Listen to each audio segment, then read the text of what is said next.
What's up, man?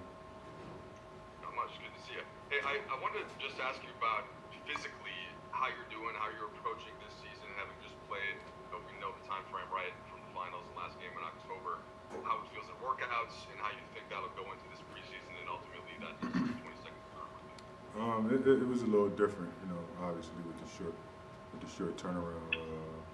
I felt great though, man.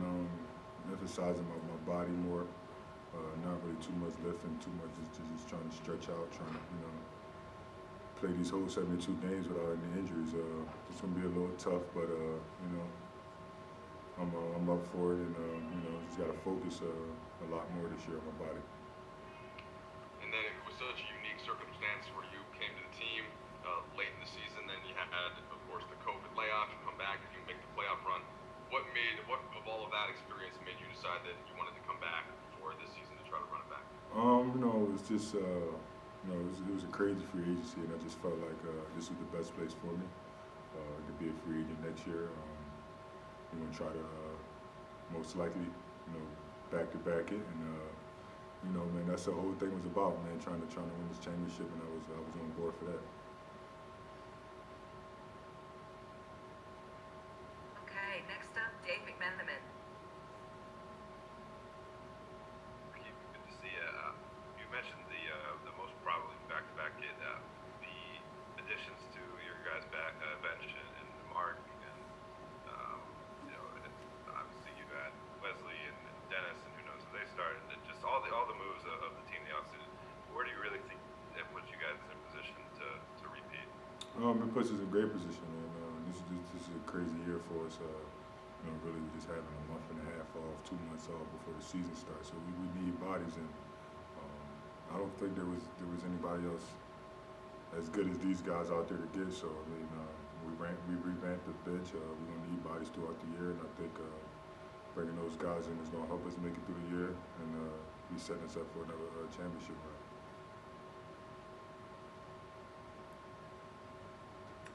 Okay, next up, Kyle Goon, please. Hey Keith, how you doing, man? What's up, Kyle?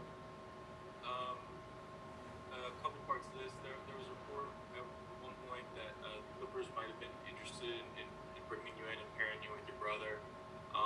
Was there any thought given to that? What has sort of your communication been like with your brother, and also what kind of where we got on Trey with your brother? Well, the Clipper situation, that was just talk, man. They trying to scare the Lakers fans. You know what I mean? The nation fans, which was downplayed. Trez, I've been competing against Trez for a couple of years now since he's been in the league. So I kind of know his game, man. He's gonna help the team a lot. Another dog on the team, whenever I would call him a junkyard dog because he does everything in the post, and he battles down there, and we need that on this team.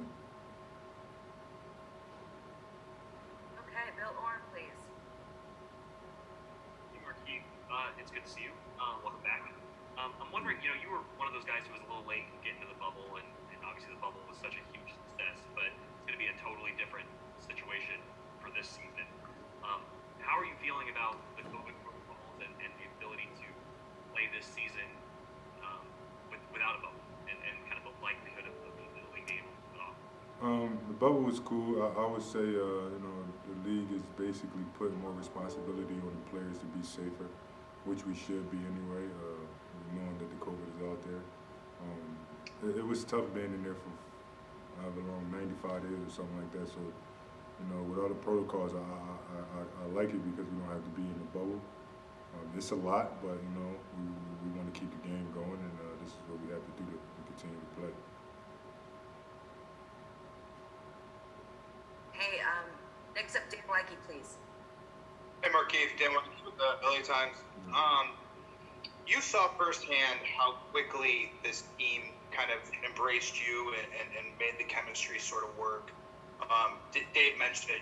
This team didn't sit on their hands, this offseason. They made a lot of moves. What is it about the leadership on this team that makes you confident that the chemistry won't be a factor at all this year? We're led by the best player in the world. and then the second best player in the world, or 1A and 1B, however you wanna do it. They're also great leaders off the court, man, and they make sure, you know, we do team things, we do a lot of team bonding because you need that when you go into battle. I know a lot of teams have won it without players liking each other, but this is a different situation, and you know, we're gonna welcome them guys with open arms. You know, this is gonna be another great year off the court and on the court, and we just ready. Okay, Melissa Rowland, please.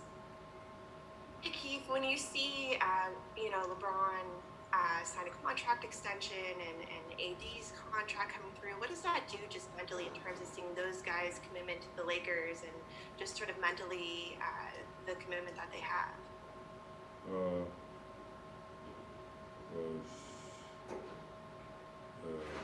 Those great contracts, and they was well deserved. I mean,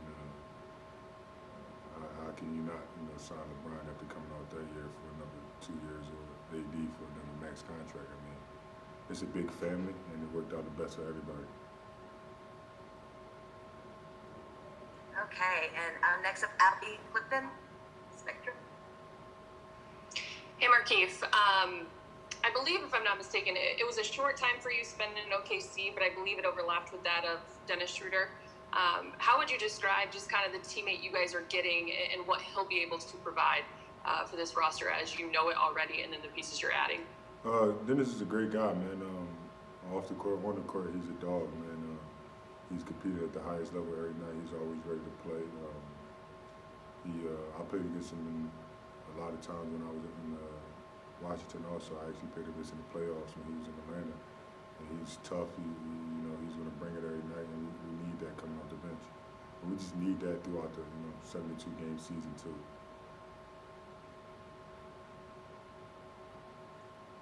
Okay, Alan Sleeman, please.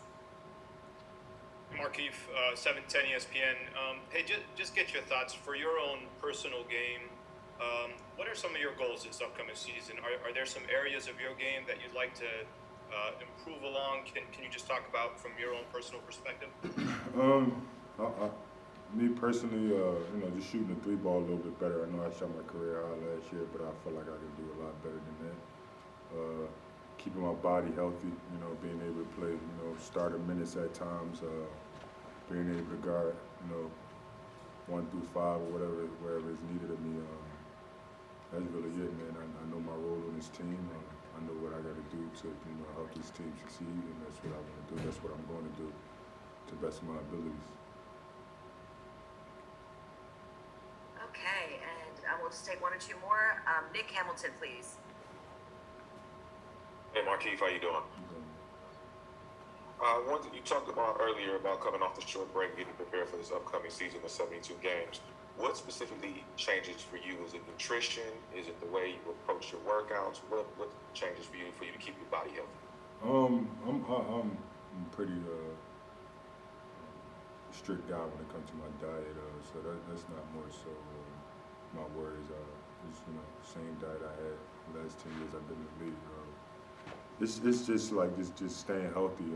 I'm so used to having a 4-month off season where I can lift for a whole month. I can get myself ready to play for another 2 months without having to come in and doing training camp without really not doing nothing at all. Because if we want to really look at it, we played an entire year of basketball because when the COVID stopped, I know we stopped working out for a couple weeks or so, but nobody knew when the season would start back up. So we had to kind of keep some type of shape. So we've been playing for a long year, and me personally, I had to rest a lot. So I just literally picked up a basketball probably, I would say, a week ago since I've been out the bubble because I needed my body to rest to get ready.